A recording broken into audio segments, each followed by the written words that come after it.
Frankie made a really good point, is that natural history and ecology just has never really been a topic that you can easily access. And I think it kind of works against, disadvantageous groups. I don't think we actually decided who should start. All right, I will lead the way. Hi, my name is Charlie, and I'm a Keeping It Wild trainee, and I'm joined by Robert and Frankie, and we want to talk a bit about the issues that younger people face with regards to having a relationship with the environment. So, Robert, do you want to tell everyone a little something interesting about yourself? Hi, thank you for that, Charlie. My name's Robert, and I recently joined the Keeping Wild trainees, along with my three teammates here. And we're going to break down three key issues we think are causing issues for younger people that are preventing them from having relationships with the environment. And we also have Frankie, who is a very keen bird watcher, who I'm sure will give some interesting facts about birds as we go on this little journey. So to start things off, I guess, Robert, do you want to take it away with the first point that we have?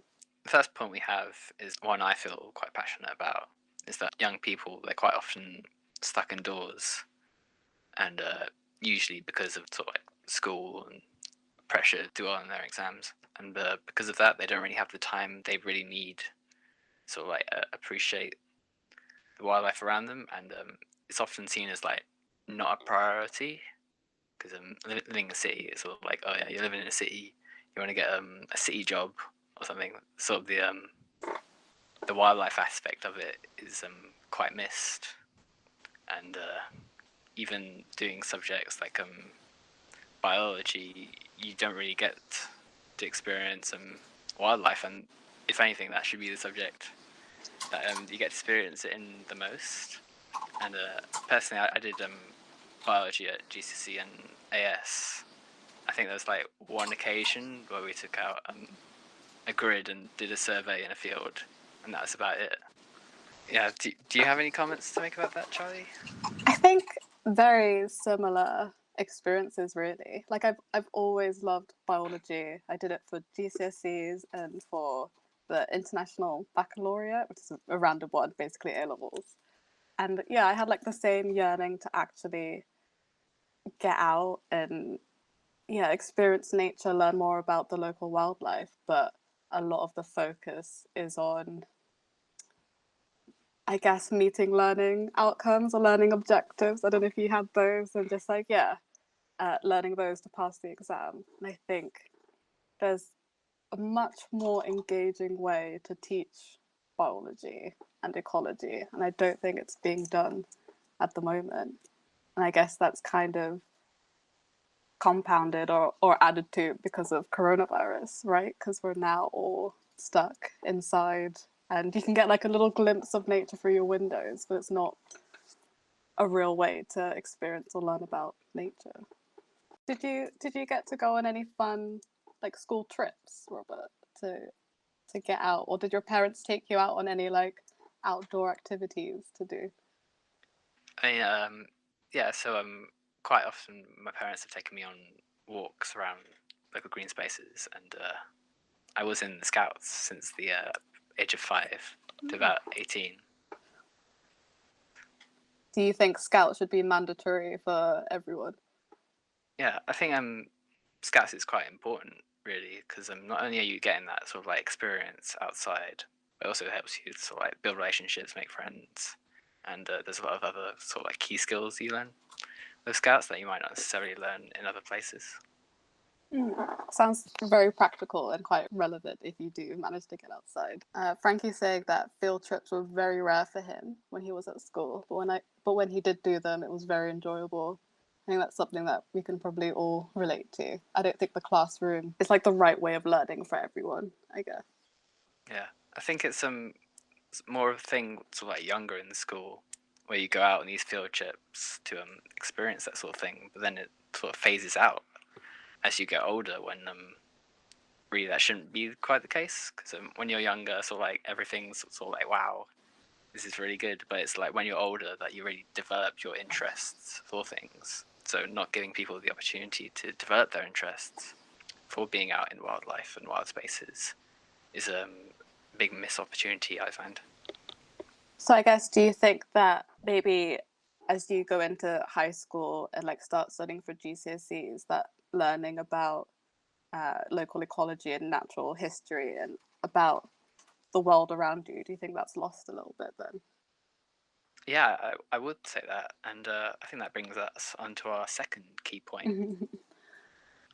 Yeah, which is, I guess, the availability of subjects or things that you can learn at school. I think, you know, the school system works in a way of like funneling you into some sort of further education on a certain subject, but I think it also does miss out on the massive opportunity of engaging with the community and the environment around you. And I guess you can be inspired when you're younger, but then as you get older, because you can't get that in-depth learning about what's going on around you, then it's hard to, I guess, have an informed opinion on the environment and actually like contribute to looking after it. I don't know if you feel similarly. Yeah, I do. I think it would be a lot more helpful if we sort of like learn about these issues, as that way we'd be more informed about them, make better judgments about them. Because I feel that like I haven't learned quite as much as I should have done in school about ecology or natural history. I think I'm at a great disadvantage. I'm trying to like work in the conservation sector because I don't have the sort of like the knowledge that I've been building up from a very young age.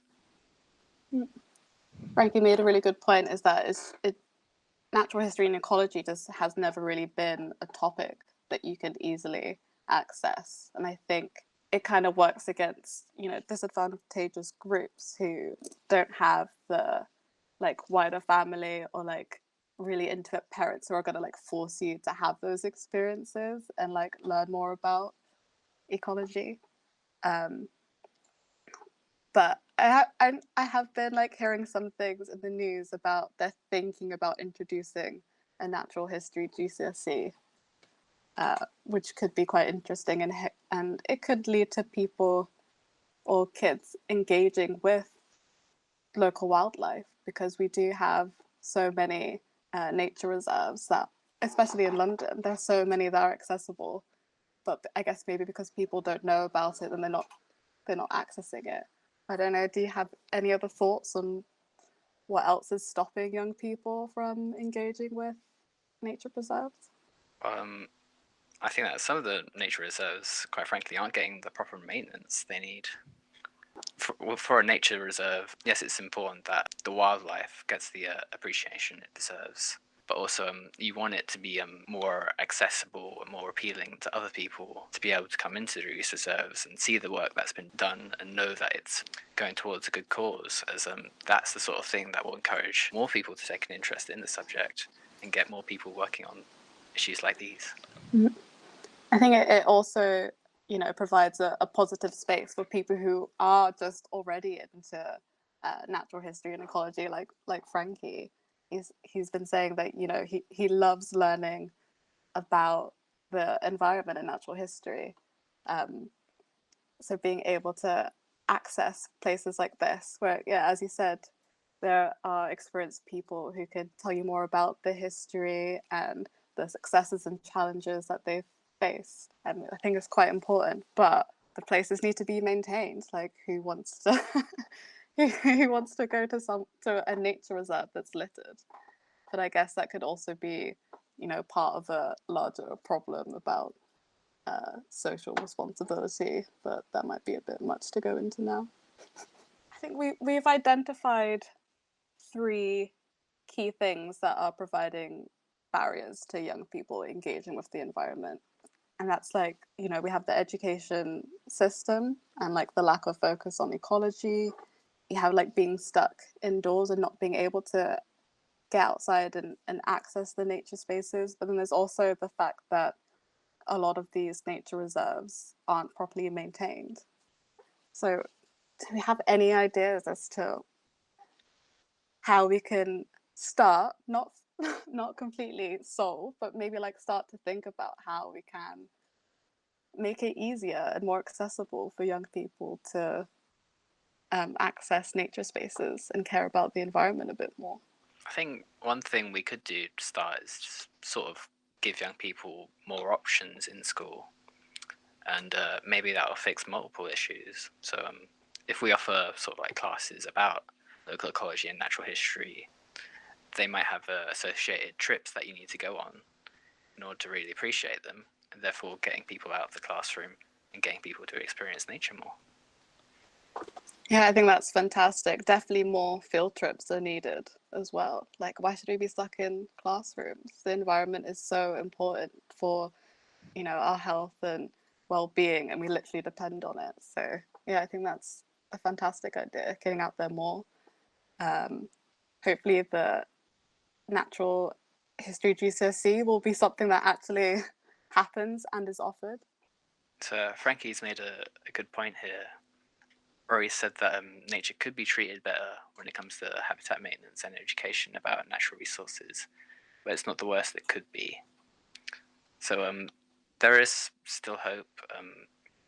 There are ways that you yourself, if you are interested, you might be able to get involved, and it's not too late, even if you haven't had the opportunity to do something like a natural history in a wildlife subject at school.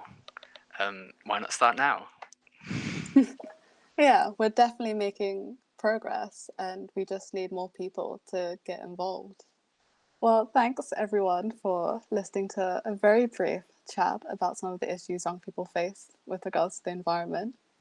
And hopefully it gives you a few things to talk about and maybe can help motivate you to engage more with the outdoors and talk to your friends, family, other young people about it and enlighten them.